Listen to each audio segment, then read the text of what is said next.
Hello students, hope all of you are fine. Today I am going to start the topic vectors. In physics we come across many quantities which can be measured. Those quantities are known as physical quantities. Now there are certain physical quantities which have only magnitude and no direction. Such quantities are known as scalars.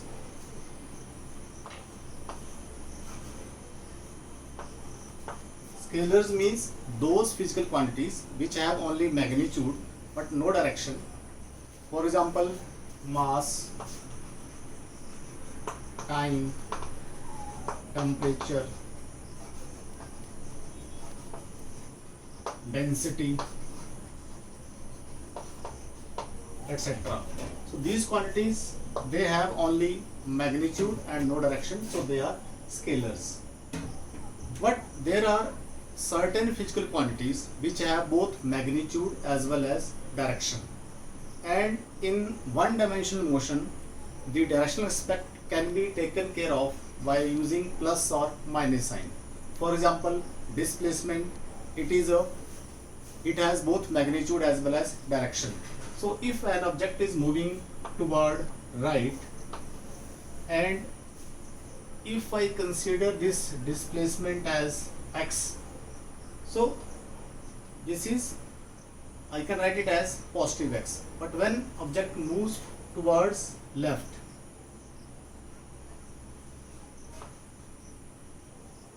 then this displacement, it can be taken as minus x. So means in one dimensional motion we can represent quantities like velocity, acceleration with plus and minus sign depending upon the direction. But when object has motion in 2 dimensions or 3 dimensions, in that case object can have large number of directions. So in order to take care of both direction as well as magnitude, a new quantity must be introduced, and those quantities are known as vector quantities. So this is the need of introduction of vectors. So now what are vectors?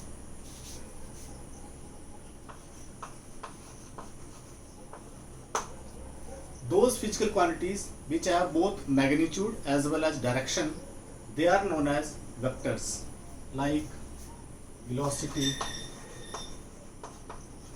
acceleration, force, torque, etc. So these quantities, they are vectors. Now what is the difference between scalar quantities and vector quantities?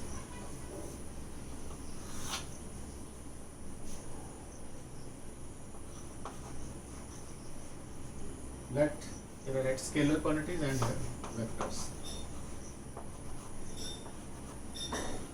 So first difference is scalars, they have only magnitude and no direction. Only magnitude. But vectors, they have both magnitude as well as direction.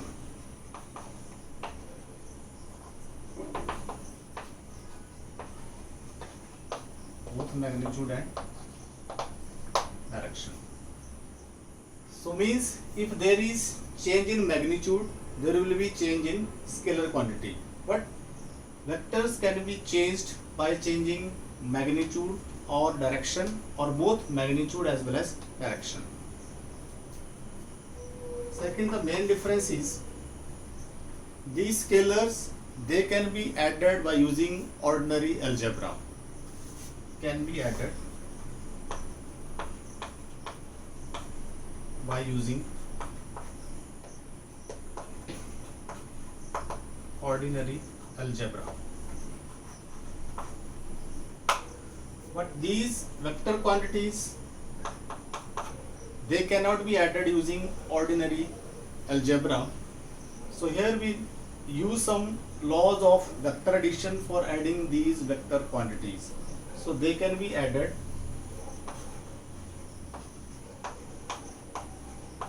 using laws of vector addition.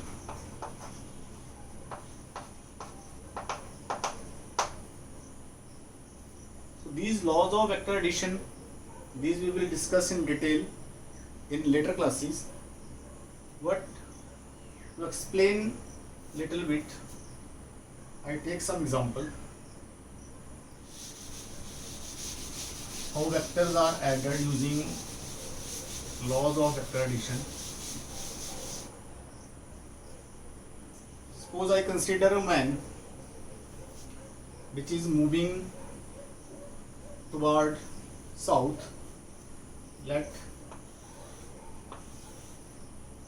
these are the directions: north, south, east and west. So let a man is moving toward south and he covered a distance of 4 meter. Then again he covers some distance that it will be equal to 3 meter. So now the total displacement of the man in this case will be 7 meter. Now suppose in second case man moves towards south with a distance of this 4 meter. Then from this point he returns back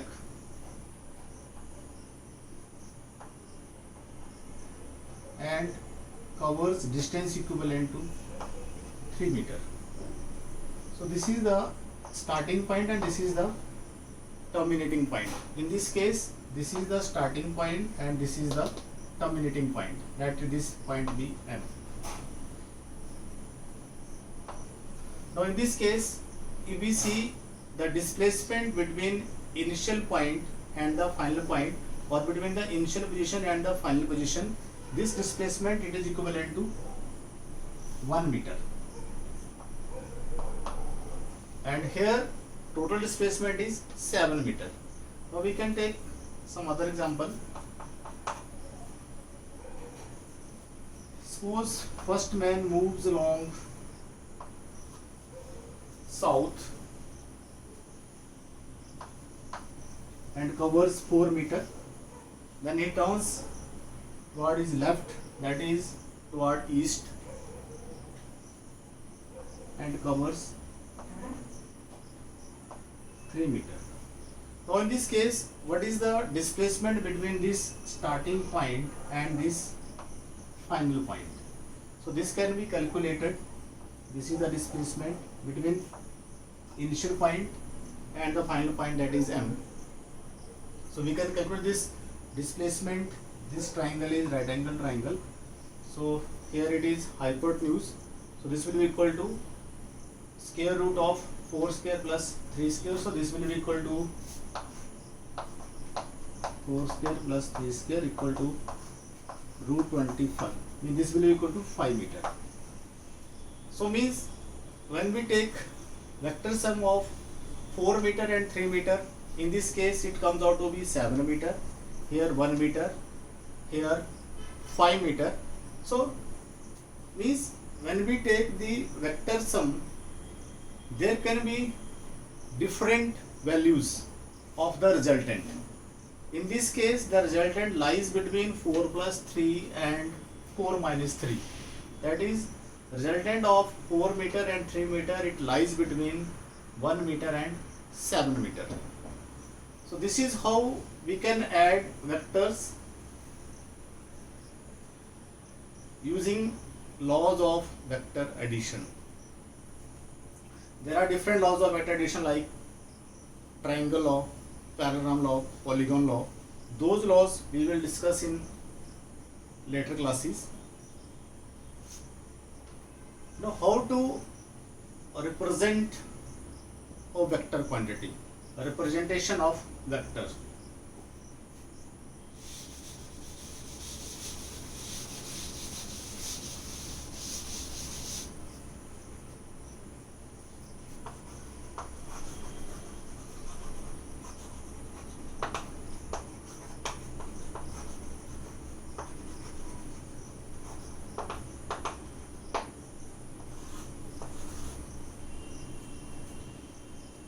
Suppose a man applies a force equivalent to 5 Newton. So when a man applies force, there is certain specific direction in which this force is applied. So again, if I consider these directions north, south, east, west. So let the force, this 5 Newton force be applied along south. Now how to represent this 5 Newton force? So the method of representing this 5 Newton force is, we draw a line and let I divide it into 5 equal parts.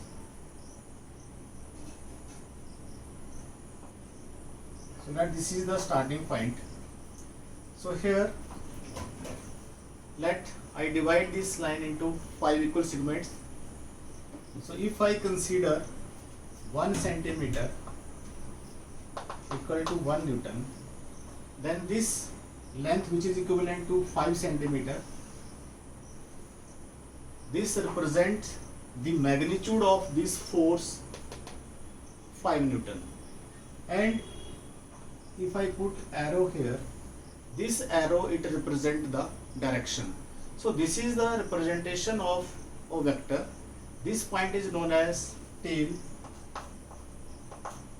and this is known as head. And this length it represents the magnitude of that vector quantity. So means if a quantity is vector, it has both magnitude as well as direction. This numerical value, it represents the magnitude. This is the size of the unit, and direction, it is represented by this head arrow. But now if the magnitude of this force is very large, let it be 100 Newton, 1000 Newton, then the length of this line, it will become very large. So what we do, we represent vectors by putting arrow on this symbol. If the arrow of force is F and we have to write this force as vector, then we put arrow over this. So means this is the representation of vector quantities. Similarly, if we want to represent some other quantity, for example torque, so we put arrow on this torque symbol. So this is how we represent vector quantities. Now one main thing is, there are certain physical quantities which has both magnitude as well as direction, but still they are not vectors. Means there are physical quantities which has both magnitude as well as direction, but still they are not vectors. For example, electric current. You have studied electric current in 10th class and you know that electric current, it has both magnitude as well as direction, but still it is scalar. Now why this electric current is scalar? Because electric current can be added using ordinary algebra. It does not obey the laws of vector addition. For example, if let 3 ampere current is flowing across this direction and 4 ampere current is flowing in this direction, then the current which leaves from this point, that will be equal to 7 ampere. If I change angle between these two directions, let a current flows like this and another current, it comes from this side. Let it be 3 ampere and this is 4 ampere. Again the current which comes out from this point, this will be equal to 7 ampere. So means the resultant of these two currents, that is equivalent to their simple algebraic sum. So current, it do not obey the laws of vector addition. That's why it is not vector, although it has both magnitude as well as direction. So means there is certain condition when a quantity is said to be a vector. So quantity is said to be vector if it has both magnitude as well as direction, and it should also obey the laws of vector addition. Only then we say that that quantity is a vector quantity. So this is about vectors and their representation. Now position vector. What is position vector?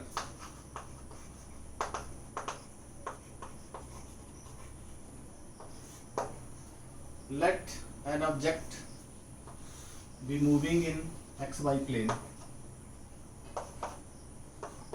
and let this is the starting point. So if an object moves from this point to this point, let this point be O and this point be P, then this OP, it represents the position vector of point P.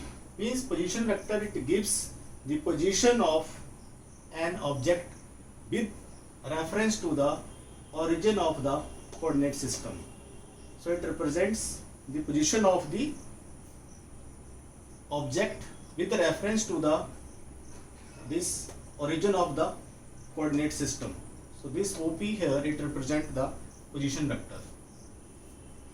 This OP vector, it represents the position vector.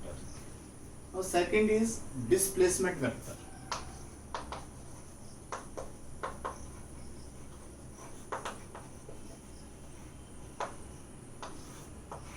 Displacement vector, it gives information about the direction and the amount by which an object moves in certain time interval. For example, at certain instant t, P be the position of the object. This is at an instant t, and let this object moves from P to Q, and now the position of the object, it becomes position vector, it becomes OQ at time t dash. So in this case, this PQ, it represents the displacement vector in time interval t dash minus t. So here this PQ, it is displacement vector.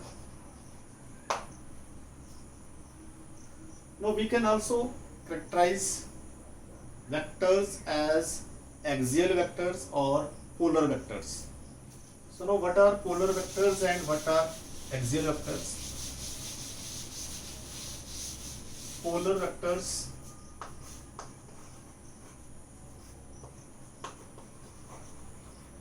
these are those vectors which have their starting point or point of application. Those vectors, they are known as polar vectors, like velocity, force, acceleration. These vectors, they are known as polar vectors. Means these vectors, they have straight line effect. These vectors, they have straight line effect.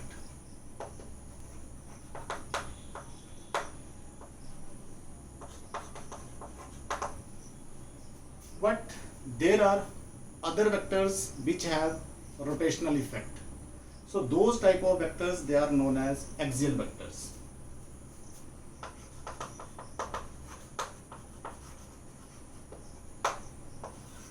Means those vectors which have rotational effect and they act along the axis of rotation. So those vectors, they are known as axial vectors. For example, if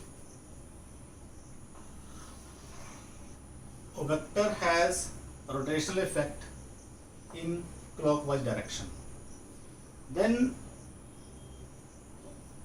the direction of that vector is represented along this side. It is represented by right hand thumb rule or screw rule. So if I rotate screw in this direction, that screw will move in the inward direction. So it represents the direction of that axial vector which have rotational effect in clockwise direction. Similarly, if vector has a rotational effect in anti-clockwise direction, then direction of that vector, again it is given by right hand screw rule or right hand thumb rule. If we rotate the screw in anti-clockwise direction, it comes out, or we can represent it by this direction. So this is about axial vectors, and example of axial vectors are torque, angular momentum,